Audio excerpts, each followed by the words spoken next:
Assalamualaikum warahmatullahi wabarakatuh. Kali ini kita lanjutkan pembahasan tentang hukum surat berharga, ya. Tapi perlu diingatkan kembali pengertian tentang hukum surat berharga. Yang lalu saya agak terlupa itu tentang pengertian hukum surat berharga. Langsung masuk kepada sumber hukumnya, ya. Hukum surat berharga adalah peraturan yang mengatur tentang surat yang berbentuk akta. Ya, bentuknya akta. Dizoomkan. Bentuknya adalah akta. Ya. Surat berharga adalah peraturan yang mengatur tentang surat yang berbentuk akta. Merupakan alat pembayaran. Alat pembayaran. Ya, yang ketiga, ya, alat bukti tagih. Alat bukti tagih. Kemudian yang keempat adalah alat memindahkan. Alat memindahkan hak tagih.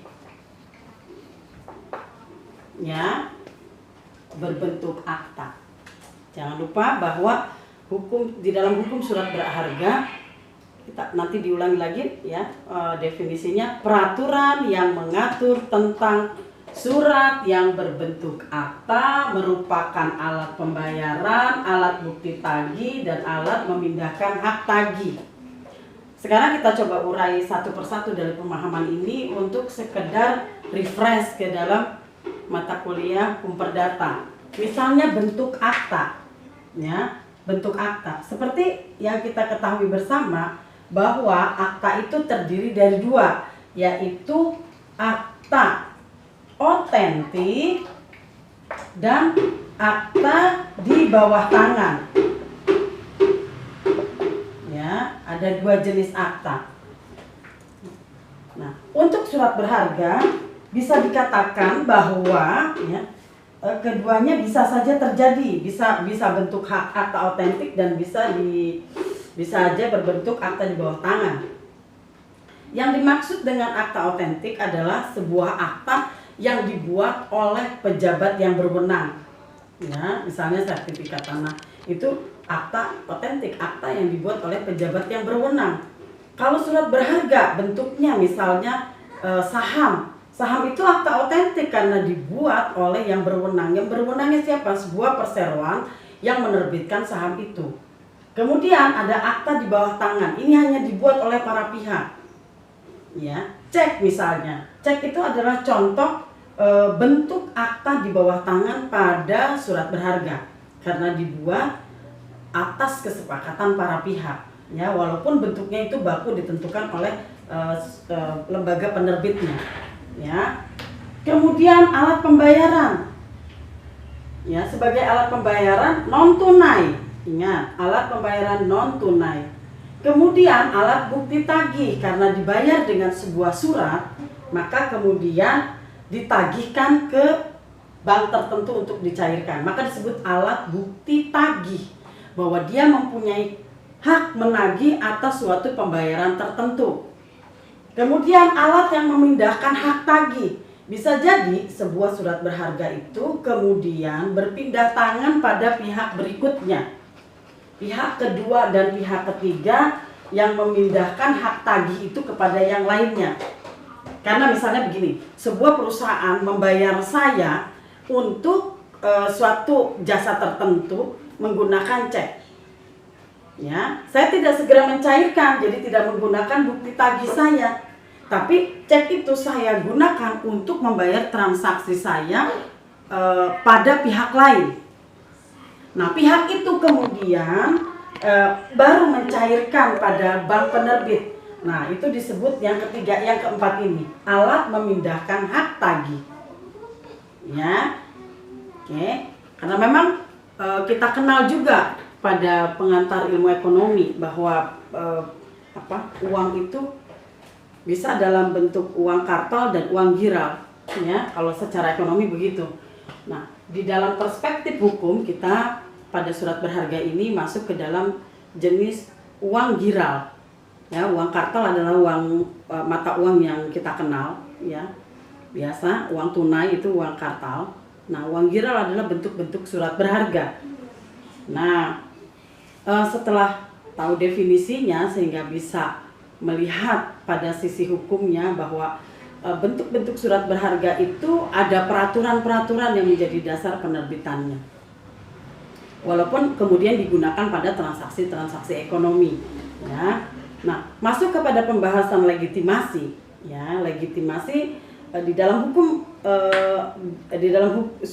surat berharga ada dua legitimasinya, ada legitimasi material, ada legitimasi formil. Seperti kata kunci lainnya pada penggunaan istilah material dan formil pada bidang hukum, formil itu mengarah pada suatu proses begitu ya, sedangkan material pada suatu fakta. Nah, maka dalam dalam hukum surat berharga, legitimasi formil itu lebih mengarah kepada pengakuan yang dilihat dari fakta-faktanya, ya. Contohnya misalnya cek, ini adalah contoh dari surat berharga berdasarkan legitimasi formil. Pengakuan dilihat dari faktanya, fakta dari sebuah perjanjian yang melatar belakanginya. Kemudian ada legitimasi material, ya, dilihat pada kebenaran sesungguhnya. Misalnya surat utang, ya, karena sesungguhnya orang itu memiliki utang atau sebuah lembaga tertentu memiliki hutang. Ya, itu dari segi legitimasinya. Silakan nanti Anda pelajari lebih mendalam tentang legitimasi ini, ya, baik formil maupun material. Kemudian yang perlu diketahui juga dan dipahami oleh mahasiswa, kenapa perlu dan pentingnya surat berharga dalam pembahasan hukum bisnis misalnya begitu ya. Karena mata kuliah hukum surat berharga berdiri sendiri, ya, tidak merupakan bagian dari hukum perusahaan maupun dari hukum bisnis dan hukum dagang, ya. Ini sebetulnya berawal dari tingginya volume perdagangan dan transaksi bisnis, ya. Ingin ada suatu proses, ya, kesederhanaan dalam proses transaksi supaya pembayarannya itu memiliki unsur-unsur keamanan yang cukup bagi para pihak, sehingga kemudian muncullah surat berharga, ya. Jadi latar belakangnya seperti itu, volume perdagangan yang besar, kemudian ingin sederhana dalam proses transaksinya supaya aman, maka menggunakan surat berharga. Dikatakan aman, ini salah satunya adalah mengurangi kemungkinan penggunaan uang tunai palsu misalnya. Maka surat berharga menjadi jalan keluar untuk mengeliminir kemungkinan kepalsuan dari uang yang digunakan oleh salah satu pihak. Ya, kemudian lebih efisien karena bayangkan Anda kalau misalnya menggunakan uang tunai gitu ya, dalam jumlah yang banyak misalnya 1 miliar, begitu banyak yang harus menghitung gitu ya dalam bentuk uang tunai. Bisa jadi di dalamnya itu menjadi tidak aman karena terselip beberapa lembar uang palsu misalnya, dan akan merugikan salah satu pihak sebagai kreditur. Nah, dianggap oleh dunia bisnis bahwa surat berharga adalah bentuk atau cara pembayaran yang lebih praktis dan lebih sederhana, ya, hanya memindah bukukan dalam bank.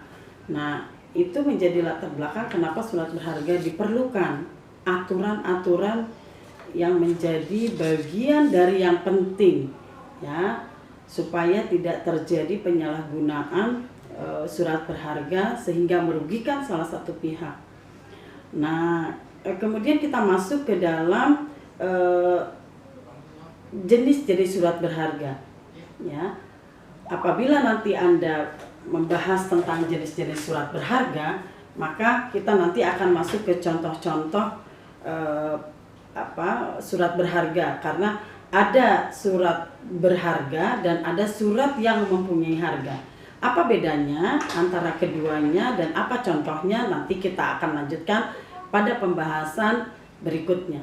Assalamualaikum warahmatullahi wabarakatuh.